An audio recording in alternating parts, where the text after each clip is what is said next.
চট্টগ্রাম বিভাগের সব খবর নিয়ে সংবাদ চট্টগ্রামে স্বাগত জানাচ্ছি আমি লাইলা নাজনীন। কক্সবাজারের টেকনাফে অপহরণের শিকার নারী ও শিশু সহ ৬৬ জনকে উদ্ধার করেছে নৌবাহিনী ও কোস্টগার্ড। বৃহস্পতিবার রাতে বাহারছড়ার কচ্ছপিয়া পাহাড়ে পরিচালিত অভিযানে মানব পাচার চক্রের একাধিক আস্তানা চিহ্নিত করা হয়। বিজ্ঞপ্তিতে জানানো হয়, চক্রটি অস্ত্রের মুখে মানুষ অপহরণ করে মুক্তিপণ আদায় এবং বিদেশে পাঠানোর প্রলোভন দেখাত। উদ্ধারকৃতদের হস্তান্তরের প্রক্রিয়া চলছে। নৌবাহিনী জানায়, অপরাধ দমনে এ ধরনের অভিযান অব্যাহত থাকবে।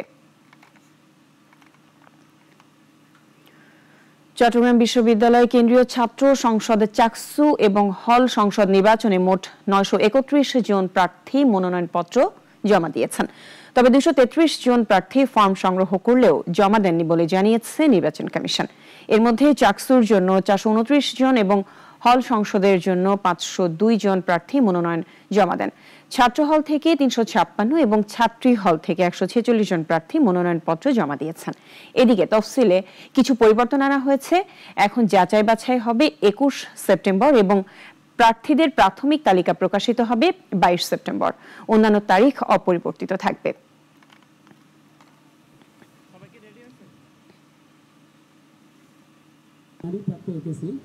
একই সাথে ভিন্ন ধর্মাবলম্বী আমরা এখানে কাজ করার অভিজ্ঞতার যে স্বীকৃতি তারা বিভিন্নভাবে পেয়েছে, জাতীয়ভাবে আন্তর্জাতিকভাবে অধিকার আদায় করা। একজন শিক্ষার্থী যে অধিকার, সেই অধিকারটা হচ্ছে ন্যায়। আমরা দেখেছি আপনার জুলাই পরবর্তী সময়ে একটা দল পাবলিক বিশ্ববিদ্যালয় শারদীয় দুর্গোৎসবকে সামনে রেখে বাংলাদেশের পক্ষ থেকে ভারতে গেল পদ্মার ইলিশ। বৃহস্পতিবার ব্রাহ্মণবাড়িয়ার আখাউড়া স্থলবন্দর দিয়ে ইলিশের প্রথম চালান পাঠানো হয়। জুটন বণিকের রিপোর্ট, জানাচ্ছেন ইশরাত জাহান। দুর্গাপূজায় বিশেষ বিবেচনায় বাংলাদেশের ইলিশ যাচ্ছে ভারতে। সরকারের সিদ্ধান্ত অনুযায়ী এবার ভারতে মোট ১২০০ মেট্রিক টন ইলিশ রপ্তানি হবে। তার প্রথম চালানে প্রায় ১২০০ কেজি মাছ পাড়ি দিল ভারতে। শুধু আখাউড়া বন্দর দিয়েই অন্তত ৯০ মেট্রিক টন ইলিশ রপ্তানির সম্ভাবনা রয়েছে।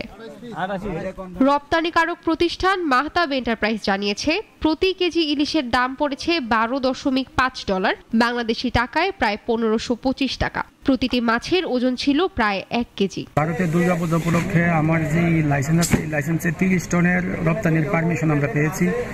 এর মধ্যে আজকে ১১৯২ কেজি ইলিশ আমার এই লাইসেন্সে আজকে যাচ্ছে। প্রথম পর্যায়ে আমাদের পোর্ট দিয়ে ১২৫০ কেজি মাছ, ইলিশ মাছ রপ্তানি হতে যাচ্ছে, যার রপ্তানি মূল্য ধরা হয়েছে প্রতি কেজি মূল্য ধরা হয়েছে $১২.৫ মার্কিন।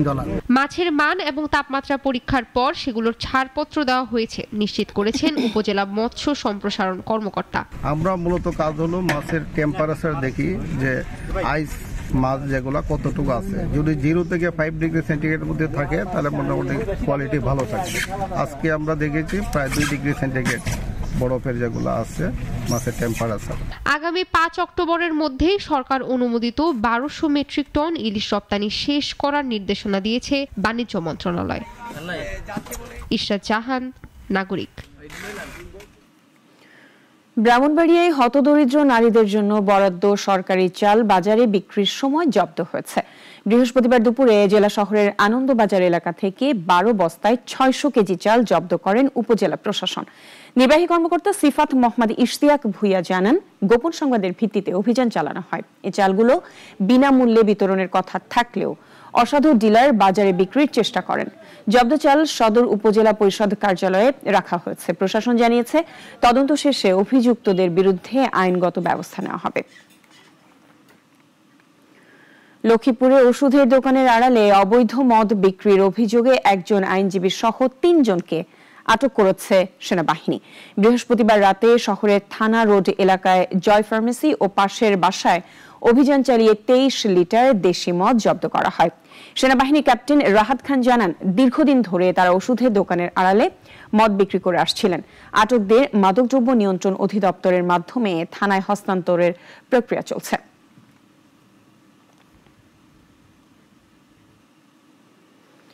ফেনীর পরশুরাম সীমান্তে অভিযান চালিয়ে ভারতীয় মদ ও গাঁজা জব্দ করেছে বিজিবি। বৃহস্পতিবার দুপুরে বাউরখুমা তালুকপাড়া এলাকার ধানের জমি থেকে মালিকবিহীন অবস্থায় এসব মাদক উদ্ধার করা হয়। এর মধ্যে রয়েছে 12 বোতল বিভিন্ন ধরনের মদ এবং 1 কেজি ভারতীয় গাঁজা। মোট বাজার মূল্য আনুমানিক 21,500 টাকা। বিজিবি জানায় আটক মালামাল মামলা সহ পরশুরাম থানায় হস্তান্তর করা হয়েছে। সীমান্তে মাদক ও চোরাচালান প্রতিরোধে এ ধরনের অভিযান অব্যাহত থাকবে বলেও জানিয়েছে বিজিবি। এক সপ্তাহ আগে বিপুল পরিমাণ ইয়াবা উদ্ধার হওয়ায় মাদক পাচারকারী সন্দেহে কক্সবাজারের উখিয়া থেকে 7 জনকে গ্রেফতার করে বিজিবি। তাদের বিরুদ্ধে মামলাও দায়ের করা হয়েছে। তবে অভিযুক্ত ও পরিবারের দাবি, শত্রুপক্ষের ষড়যন্ত্র ও অপতথ্যের কারণে মাদকের সাথে জড়িয়ে পড়েছে তাদের নাম। মিসবাহ আজাদের রিপোর্ট, জানাচ্ছেন শাশ্বতী সরকার। 9 সেপ্টেম্বর রাতে সীমান্ত পিলার বিডি 21 সংলগ্ন এলাকায় অভিযান চালায় বিজিবির একটি বিশেষ টহল দল। অভিযানে মালিকবিহীন প্রায় 3 লাখ ইয়াবা জব্দ করেন তারা, যার বাজার মূল্য প্রায় 8.5 কোটি টাকা। পরদিন এ নিয়ে মাদক পাচারের অভিযোগে 7 জনের বিরুদ্ধে উখিয়া থানায় মামলা করেন বিজিবি কর্মকর্তা হাবিলদার মোহাম্মদ সেলিম রানা। এদিকে শত্রুপক্ষের ষড়যন্ত্রের কারণে ও প্রকৃত অপরাধীদের বাঁচাতে অপতথ্য দিয়ে তাদের ফাঁসানো হচ্ছে বলে দাবি মামলার অভিযুক্তদের। এ নিয়ে সংবাদ সম্মেলন করেছেন তারা। ইয়াবার সাথে জড়িত নাই, ইয়াবার সাথে কোনো ধরনের লেনদেন নাই। আর কোনো নিরীহ মানুষ কিয়াম ডালমারি হা কিয়াম আসাই হা দিন মজুরি করে আর হাঙ্গই ধরনের বড় বড় মামলা কি জন্য দিয়ে আর না নন্ত্রা আছে কি চাই না সুস্থ বিচার চাই। তারা বলেন, হাবিলদার সেলিম রানা এর আগেও বিভিন্ন সময় মামলার ভয়ভীতি দেখিয়ে হুমকি দিয়েছেন তাদের। হতে বালাহালি নাকি মালদা যে ইনামাদা আরারে জড়িত ইয়াবা দরজা ইনামাদা আরারে নাম দিয়ে মানে আসামির সাইজে মেল্লা বলে হয়, এরা আসামিরা মানি আর মাঝে জড়াই। আমাদের ভাই সবাই 6 জন 7 জন এদেরকে ফাঁসাই দিছে। এ ব্যাপারে মামলার বাদী মোহাম্মদ সেলিম রানার সাথে একাধিকবার যোগাযোগের চেষ্টা করেও তাকে পাওয়া যায়নি। তদন্ত সাপেক্ষে পরবর্তী আইনগত ব্যবস্থা নেওয়ার আশ্বাস কক্সবাজার ডিবি পুলিশের। তদন্ত যে জড়িত হোক, সেই জড়িত হোক, অন্য কেউ জড়িত হোক, যে জড়িত আমরা তাকে বিচারের আওতায় আনবো। যদি কেউ নিরপরাধ থাকে আমরা অযথা তাকে হয়রানি করবো না। সীমান্ত এলাকায় আইন শৃঙ্খলা রক্ষাকারী বাহিনী সাধারণ মানুষকে অহেতুক সন্দেহ করায় বারবার ভোগান্তিতে পড়তে হয় বলে জানান স্থানীয়রা। মাদক বিরোধী অভিযানে প্রকৃত অপরাধীদের শনাক্ত করে দ্রুত শাস্তির আওতায় আনার দাবি তাদের। শাশ্বতী সরকার, নাগরিক। আগামী ভোটে জনগণের মতামতের সুস্পষ্ট প্রতিফলন ঘটবে বলে মন্তব্য করেছেন বিএনপির কেন্দ্রীয় ভাইস চেয়ারম্যান ও নোয়াখালী 4 আসনের সাবেক সংসদ সদস্য মোহাম্মদ শাহজাহান। তিনি বলেন, জনগণকে অন্ধকারে রেখে আর ভোট নয়, অবাধ ও নিরপেক্ষ নির্বাচনের মাধ্যমে জনগণ যেন তার প্রতিনিধি বেছে নিতে পারে, সেই লক্ষ্যেই আমরা কাজ করছি। নোয়াখালীর ভুলুয়া ডিগ্রি কলেজের শিক্ষার্থী ও প্রবাসীদের সম্মাননা প্রদান অনুষ্ঠানে প্রধান অতিথির বক্তব্যে এ মন্তব্য করেন তিনি। অনুষ্ঠানে স্থানীয় শিক্ষা প্রতিষ্ঠান ও সংগঠনের নেতৃবৃন্দ বক্তব্য রাখেন।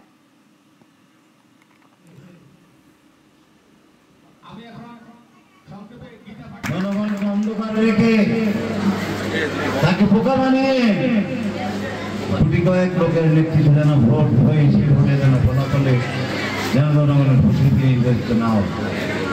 জনগণ যেন তার প্রতিনিধিকে নিজের ভোটে দিয়ে অবাধ ও নিরপেক্ষ ভোট দিয়ে যেন নির্বাচিত করে, আমরা সেই রকম একটা পরিবেশ আমরা সকলে মিলে তুলে দিতে চাই।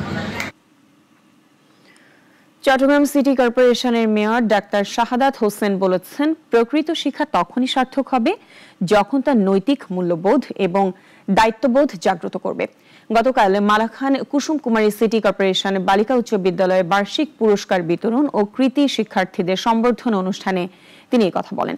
ডাক্তার শাহাদাত চসিক স্কুলগুলোতে স্বাস্থ্য ও পরিবেশ সচেতনতা কর্মসূচি বাস্তবায়ন এবং সামাজিক ব্যাধি থেকে রক্ষায় কার্যকর পদক্ষেপ নেওয়ার ঘোষণা দেন। অনুষ্ঠানে চসিকের প্রধান শিক্ষা কর্মকর্তা ডক্টর কিসিঞ্জার চাকমা সহ অন্যান্যরা উপস্থিত ছিলেন।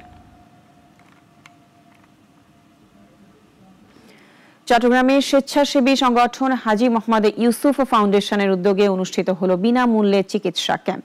গতকাল বিকেলে আয়োজিত এই ক্যাম্পে শত শত দুস্থ ও অসহায় মানুষ বিশেষজ্ঞ চিকিৎসকদের পরামর্শ নেন এবং বিনামূল্যে ওষুধ পান।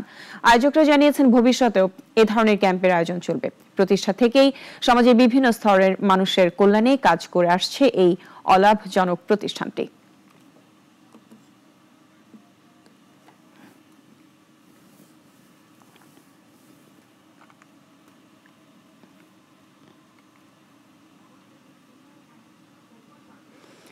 এখন এ পর্যন্তই। চট্টগ্রাম বিভাগের সব খবর নিয়ে প্রতিদিন দুপুর 1টায় থাকছে সংবাদ চট্টগ্রাম। এরপর বিকেল 4টায় বিশ্বের ঘটে যাওয়া সব ঘটনা নিয়ে নাগরিক সারা বিশ্ব দেখার আমন্ত্রণ রইল। সবাইকে ধন্যবাদ।